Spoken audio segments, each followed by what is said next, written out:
I rise in strong opposition to this resolution. SJ Res 31 is irresponsible, especially as we wait to see whether Republicans will bring forward their budget bill to strip health care from millions of Americans to give tax breaks to billionaires.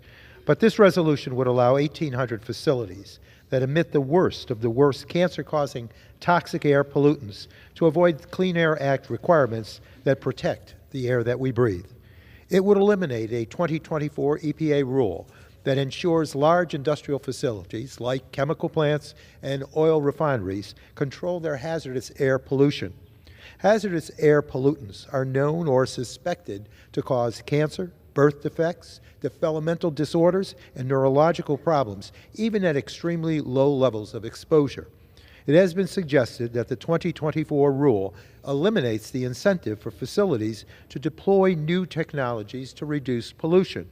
But we have some real-world data on this, and there is zero evidence that polluters will go above and beyond what is legally required of them by installing new technologies once they have avoided the major source requirements of the Clean Air Act. The first Trump administration initially undid the once-in, always-in policy in 2020, and over 200 facilities were able to escape those given requirements. As far as I know, none of these sites have taken additional steps to install new pollution controls. On the other hand, many of these facilities have been free to run their existing, previously installed pollution controls less.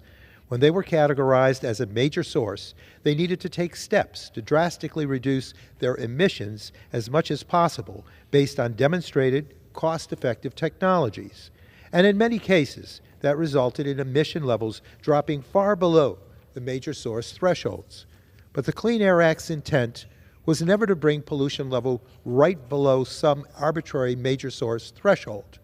It is about reducing emissions and potentially even eliminating emissions as much as it is cost-effectively possible.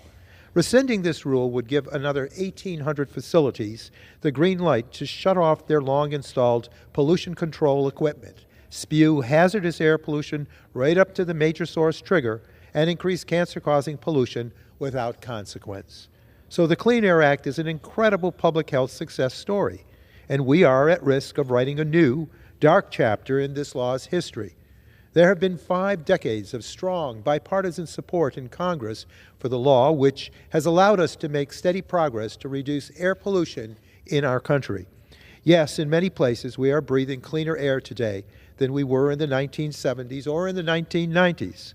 But that improvement is not guaranteed to be maintained if we start to chip away and backslide.